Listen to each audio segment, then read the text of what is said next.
येणाऱ्या जिल्हा परिषद तालुका पंचायत निवडणुकीत भाजपकडून होणारा मतदान फसवणूक प्रकार रोखण्यासाठी 22 ऑगस्ट रोजी केपीसीसी अध्यक्ष उपमुख्यमंत्री डी.के. शिवकुमार यांनी बेंगळूर येथे बैठक बोलावली आहे, असे माजी मंत्री विनय कुमार सोरके यांनी सांगितले।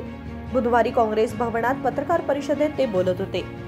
जय बापू, जय भीम, जय संविधान कार्यक्रम यशस्वी झाल्यानंतर काँग्रेस नेते राहुल गांधी यांनी लोकसभा निवडणुकीत भाजपने केलेल्या मतदार फसवणुकीबाबत भाष्य केलं होतं। हे कर्नाटकातही घडलेलं दुर्दैव आहे। त्यामुळे बेंगळूरमध्ये बैठक घेऊन आमच्या कार्यकर्त्यांना प्रशिक्षण देण्यात येणार आहे व 2 नवीन मतदारांची नोंदणी करून घेण्याचे निर्देश दिले जाणार आहेत, असे त्यांनी स्पष्ट केले।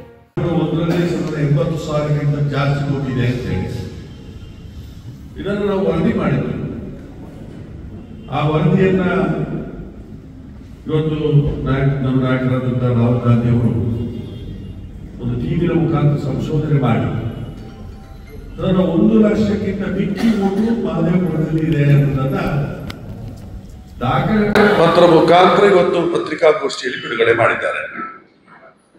ಬರೀ ಇಲ್ಲಿ ಮಾತ್ರ ಅಲ್ಲ, ಮಹಾರಾಷ್ಟ್ರದಲ್ಲಿ ಚುನಾವಣೆ ನಡೆದಿತ್ತು, ನನಗೆ ಸತಾರ ಹಾಕಿದ್ರು ಇನ್ಚಾರ್ಜ್। ನಾನು ಸೋಲಾಪುರಕ್ಕೆ ಹೋದಾಗ ಅಲ್ಲಿ ಅವತ್ತು ಅಮಿತ್ ಶಾ ಬಂದಿದ್ರು।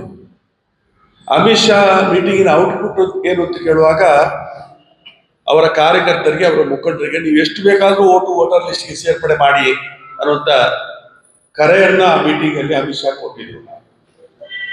ಅದರ ಪರಿಣಾಮವಾಗಿಯೇ ಕಳೆದ ಲೋಕಸಭಾ ಚುನಾವಣೆ ಮತ್ತು MLA ಚುನಾವಣೆ ಬರೀ 6 ತಿಂಗಳಲ್ಲಿ 41 ಲಕ್ಷ ವೋಟು ಸೇರ್ಪಡೆ ಆಯಿತು।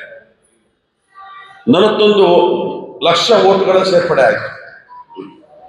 ಮೊನ್ನೆ ಬಿಹಾರಲ್ಲಿ MP ಚುನಾವಣೆ ನಡೆದಿದೆ, ಈಗ MLA ಚುನಾವಣೆ ನಡಲಿಕ್ಕಿದೆ। 65 ಲಕ್ಷ ವೋಟನ್ನು ಡಿಲೀಟ್ ಮಾಡುವಂತ ಕೆಲಸ ಕಾರ್ಯ ಮಾಡಿದ್ದಾರೆ। ಇವತ್ತು ಅದಕ್ಕೋಸ್ಕರ ನಮ್ಮ ರಾಹುಲ್ ಗಾಂಧಿ ಅವರು 1800 ಕಿಲೋಮೀಟರ್ ದೂರ ಇವತ್ತು ಪಾದಯಾತ್ರೆ ಮಾಡುವಂತ ಕೆಲಸ ಕಾರ್ಯವನ್ನು ಬಿಹಾರ ರಾಜ್ಯದಲ್ಲಿ ಹಮ್ಮಿಕೊಂಡಿದ್ದಾರೆ। ನಮ್ಮ ಚುನಾವಣಾ ಆಯೋಗದವರು ಹೇಳ್ತಾರೆ ಅಫಿಡವಿಟ್ ಕೊಡಿ ಅಂತ ಹೇಳಿ।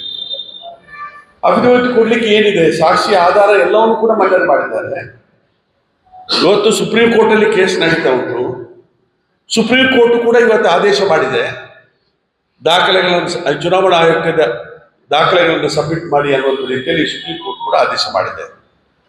ಈ ಆಂದೋಲನವನ್ನ ನಾವು ದೇಶದಾದ್ಯಂತ ಇವತ್ತು ಹಮ್ಮಿಕೊಳ್ತೇವೆ।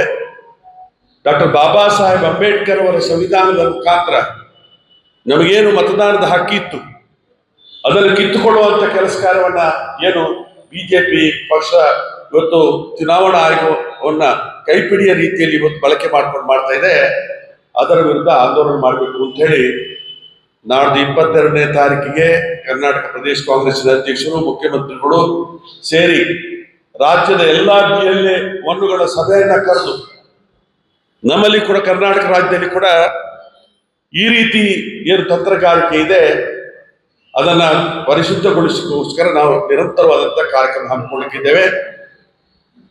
ಇವತ್ತು ರಾಹುಲ್ ಗಾಂಧಿ ಅವರು ತನ್ನ ಜೀವದ ಹಂಗನ್ನು ತೊರೆದು ಇವತ್ತು ಈ ಒಂದು ಜನರ ಮತದ ಹಕ್ಕನ್ನು ಉಳಿಸುವಂತ ಕೆಲಸ ಕಾರ್ಯಕ್ಕೆ ಚಾಲನೆ ಕೊಟ್ಟಿದ್ದಾರೆ। ಅವರ ಜೊತೆಯಲ್ಲಿ ನಾವೆಲ್ಲರೂ ಕೂಡ ಕೈ ಜೋಡಿಸಿ ಇವತ್ತು ಇದನ್ನು ಶುದ್ಧೀಕರಣಗೊಳಿಸುವಂತ ಕೆಲಸ ಕಾರ್ಯಕ್ಕೆ ಚಾಲನೆ ಕೊಡುವಂತ ಕಾರ್ಯಕ್ರಮ ಹಮ್ಮಿಕೊಳ್ಬೇಕಾಗಿದೆ ಅಂತೇಳಿ ಸಂದೆ ಹೇಳಿಕೊಂಡು ಹೆಚ್ಚಿನ ಅಂಶ ನಾವು ಪ್ರಚಾರ ಸಮಿತಿ। यावेळी राजा सलीम, गरजूधर नायक, मृणाल हेपाळकर यांच्यासह इतर पदाधिकारी उपस्थित होते। राजेकर हिरेमठ, KMM मराठी, बेळगाव।